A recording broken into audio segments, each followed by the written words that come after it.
بسم اللہ الرحمن الرحیم۔ پیری مریدی کیا ہوتی ہے؟ جو آج کل بہت زیادہ لوگ اس کو سنتے بھی ہیں، لوگ اس کو فالو بھی کرتے ہیں، اور بہت سارے لوگ اس کو بڑا مانتے بھی ہیں، اور جس نے اپنی اصلاح کروانی ہو تو اس کے لیے یہ چیز بہت زیادہ امپورٹنٹ ہے۔ جس نے اپنے آپ کو گناہوں سے بچانا ہو تو کسی اللہ والے کے ساتھ جو ہے تعلق جوڑنا وہ بہت ضروری ہے۔ اسی کو پیری مریدی کہتے ہیں۔ پیری مریدی وہ نہیں ہوتی ہے کہ جو ہر وقت جس طرح آج کل ہمیں نظر آتی ہے درباروں پہ ہوتی ہے، جس طرح گدی نشین جس طرح بیٹھ جاتے ہیں اور پھر لوگ ان کے آگے پیچھے گھوم رہے ہوتے ہیں۔ اصل مقصد پیری مریدی کا یہ ہوتا ہے کہ اللہ تعالیٰ کے ساتھ لوگوں کو ملانا اور گناہوں سے ان کو بچانا، تقوی کی زندگی بچانا، بس اس کا یہی ہوتا ہے۔ اور اس کا صحیح طریقہ یہی ہوتا ہے کہ آپ اپنے شیخ کے ساتھ تعلق رکھیں اور ان کے ساتھ جو بھی اپنے مسئلے مسائل ہوں ان کے ساتھ شیئر کریں، اور شیخ کا بھی یہی کام ہوتا ہے کہ وہ اپنے مریدین کو جو ہے وہ ٹائم دیں، ان کی بات کو سنیں اور ان کے مسائل کو حل کریں، کیونکہ اللہ تعالیٰ نے جو پیر ہوتے ہیں ان کو ایک خاص صفت عطا فرمائی ہوتی ہے کہ جس کے ذریعے سے وہ اصلاح کر سکتے ہیں لوگوں کی۔ اب پیر کون ہوتا ہے؟ اس میں دو چیزیں ہوتی ہیں کہ جو جب انسان اس کو دیکھے تو اللہ یاد آ جائے، دوسرا یہ کہ جو پوری آپ کی سنتوں پہ عمل کرنے والا ہو اور شریعت کے اوپر عمل کرنے والا ہو، جو سنت کے مطابق اپنی زندگی گزارتا ہو، اس کا ایک ایک لمحہ ایک ایک چیز جو ہے وہ سنت کے مطابق ہو۔ داڑھی اگر رکھے تو شریعت کے مطابق ہو، اگر اس کا پاجامہ ہے تو وہ ٹخنوں سے اوپر ہو، سر کے اوپر پگڑی ہو، ٹھیک ہے نا، جو ہر ایک چھوٹی سے چھوٹی چیز جو ہے سنت کے مطابق ہو، تو وہ اصل پیر ہوتا ہے۔ جو آپ کو جو بھی باتیں بتلائے، جس چیزوں کے اوپر آپ کو فالو کروائے تو وہ سارا دین کے اوپر ہو، شریعت کے مطابق ہو، بدعات نہ ہو، اپنی طرف سے غیر ضروری کام جو شریعت نے ہمیں نہیں بتائے ہیں وہ کروانے والا ہو، تو وہ پھر پیر نہیں ہے۔ اچھا، یہ ہو گیا۔ جس طرح آپ صلی اللہ علیہ وسلم تھے، آپ صلی اللہ علیہ وسلم کی جماعت جو صحابہ کی جماعت تھی وہ وہ سب آپ کے مرید تھے، اور آپ صلی اللہ علیہ وسلم جو آپ ان کے پیر تھے، اور آپ نے جس طرح ان کی اصلاح کی تو اللہ تعالیٰ نے قرآن میں ان کا ذکر فرمایا، اور وہ جماعت ایک ایسی جماعت نکلی کہ اس جیسی پھر کوئی جماعت نہیں بنی۔ اسی سے ریلیٹڈ ایک واقعہ ہے، حضرت نظام الدین اولیاء رحمۃ اللہ علیہ، بہت بڑے بزرگ ہیں، سب نے ان کا نام سنا ہوا ہے۔ ان کے مرید تھے حضرت میر خسرو رحمۃ اللہ علیہ، جو شاعر بھی تھے۔ انہی کا ایک واقعہ ہے کہ پیری مریدی سے ریلیٹڈ ہے، اس لیے میں نے کہا آپ لوگوں کے ساتھ شیئر کر دوں کہ اصل پیر کون ہوتا ہے اور اصل مرید کون ہوتا ہے۔ جب پیر اچھا ہوتا ہے تو مرید بھی اس کا اچھا ہوتا ہے، ان کی محبت بھی لازوال ہوتی ہے، لیکن اگر پیر اچھا نہ ہو تو پھر مریدین بھی جو ہے نا ان کا وہ دل ان کی طرف نہیں لگتا۔ حضرت نظام الدین اولیاء رحمۃ اللہ علیہ جہاں پہ آپ بیٹھتے تھے تو وہاں پہ ایک شخص آیا، اس نے کہا کہ جی مجھے کچھ عطا فرما دیجئے۔ تو انہوں نے کہا کہ جی ابھی تو میرے پاس کچھ نہیں ہے، تو تم بیٹھ جو یہاں پہ، کوئی مجھے دے گا، کوئی نذرانہ وغیرہ کوئی آئے گا تو وہ میں تمہیں دے دوں گا۔ تو وہ شخص وہیں بیٹھ گیا۔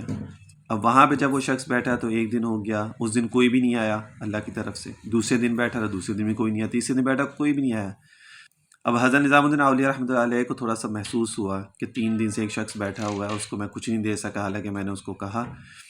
تو انہوں نے کہا کہ بھائی یہ میری جوتیاں ہیں، یہی لے لو، اب جو بھی اس کے بدلے تمہیں ملے تو وہ رکھ لینا۔ اب یہ ہوتے ہیں اللہ والے کہ جب اپنے در سے کسی کو خالی ہاتھ نہیں لوٹاتے۔ اب کچھ نہیں تھا تو انہوں نے اپنی جوتیاں اس کو عطا کر دی۔ اب اگر کوئی اس کی قدر جانے تو اس کو اندازہ ہو سکتا ہے کہ ان کی جوتیاں بھی جو بڑی قیمتی ہوتی ہیں۔ اب وہ شخص وہاں سے لی اس نے، اچھا وہ شخص بھی ایسا تھا کہ اس نے جوتیاں بھی نہیں چھوڑی، حالانکہ جوتیاں بھی پرانی سی تھی، اس نے وہ بھی نہیں چھوڑی، اور وہاں سے وہ جوتیاں لی اور وہاں سے وہ چل پڑا۔ اب حضرت امیر خسرو رحمۃ اللہ علیہ جو تھے وہ بادشاہ کے وقت کا جو بادشاہ تھا، اس کے ساتھ دہلی واپس آ رہے تھے، وہ ان کے ساتھ دورے پہ تھے۔ راستے میں جو ہے نا وہ شخص وہیں کہیں ٹھہرا جس نے وہ جوتیاں لی تھی حضرت نظام الدین اولیاء رحمۃ اللہ علیہ کی۔ اب مرید دیکھو کیسے کہ اس کو اپنی پیر کی خوشبو آنا شروع ہوگی، ٹھیک ہے نا۔ اب اس نے کہا کہ جی، اب بادشاہ سے کہا کہ مجھے اپنی پیر کی طرح خوشبو آ رہی ہے، لگتا ہے مجھے کہ میرے جو پیر ہیں وہ یہیں کہیں ہیں۔ اب یہ ہوتی ہے محبت، جس کو ہم لوگ کہتے ہیں کہ جو پیر و مرید کی محبت ہوتی ہے۔ تو انہوں نے کہا کہ اب انہوں نے دیکھو بے چین ہوئے نا اپنے پیر کے لیے، اب انہوں نے جا کے وہاں پہ ہر گھر میں جا کے پوچھا کہ جی میرے یہاں پہ پیر تو نہیں آئے ہوئے، حضرت نظام الدین اولیاء رحمۃ اللہ علیہ تو یہاں پہ کہیں نہیں ٹھہرے۔ تو سب نے کہا جی یہاں پہ تو کہیں پہ بھی نہیں ٹھہرے۔ تو انہوں نے کہا یہ کیسے ہو سکتا ہے؟ اب وہاں پہ ایک شخص ان کو ملا، اس نے کہا کہ جی پیر صاحب یہاں نہیں ہے، لیکن ان کی ایک چیز ہے بڑی قیمتی، وہ میرے پاس ہے۔ انہوں نے کہا وہ کیا؟ انہوں نے کہا یہ جوتیاں انہوں نے مجھے عطا کر دی۔ وہ پورا واقعہ سنایا کہ جی اس طرح میں ان کے پاس گیا اور ان کے پاس کچھ نہیں تھا تو انہوں نے اپنی جوتیاں عطا کر دی۔ تو اس نے کہا کہ یہ جوتیاں، حضرت امیر خسرو رحمۃ اللہ نے فرمایا کہ یہ جوتیاں جو ہے مجھے دے دو، یہ میری بڑی قیمتی ہیں، اور اس کے بدلے جو تم چاہو گے وہ مجھ سے لے لو۔ تو اس نے کہا میں تو کچھ چند 100 روپے مجھے تو چاہیے تھے بس۔ تو انہوں نے اس ٹائم کے حساب سے جو دیے، اور آج کا اگر اس کو ہم کنورٹ کریں وہ 70,000 روپے بنتے، انہوں نے 70,000 روپے اس کو دے دیے فقیر کو۔ کہا یہ تو بہت زیادہ ہے. انہوں نے کہا یہ جو تیرے پاس چیز ہے یہ اس سے بھی زیادہ قیمتی. انہوں نے وہ لی اور اپنے سر کے اوپر رکھی اور پگڑی کے اندر باندھ لی اور اس کو واپس لے کے آ کے اور اپنے پیر کے پاس جو ہے ان کی خدمت میں اس کو کہا کہ میں آپ کی جوتیاں واپس لے کے آ گئی. انہوں نے کہا یہ تمہیں کہاں سے ملا؟ کہا اس طرح مجھے مل گئی. تو انہوں نے کہا تم نے کیا دیا اس کو؟ انہوں نے فرمایا کہ اگر وہ مجھ سے جان بھی مانگتا تو میں تو جان بھی دے دیتا، لیکن اس کے بدلے میں نے کچھ ہزار روپے اس کو دے دی اور اس سے میں نے یہ چیزیں لے کے آ گیا. تو یہ ہوتی ہے محبت کہ اگر اپنا پیر اگر صحیح شریعت کے مطابق چلنے والا ہو تو لوگ اس کی طرف خود کھنچے چلے آتے ہیں، خود اٹریکٹ ہوتے ہیں اس کی طرف. لیکن اگر انسان اگر شریعت کے مطابق نہ چلنے والا ہو تو لوگ اس سے پھر دور بھاگتے ہیں، لوگ اس کی طرف متوجہ نہیں ہوتے پھر. تو اس لیے میں ہمیشہ جب آپ لوگوں کے ساتھ بات ہوتی ہے یا ویڈیوز میں بھی بتاتا ہوں کہ اللہ والوں کی صحبت ضرور اختیار کریں. یہ بہت قیمتی چیز ہے، بہت ضروری چیز ہے، اس سے دور مت ہوں.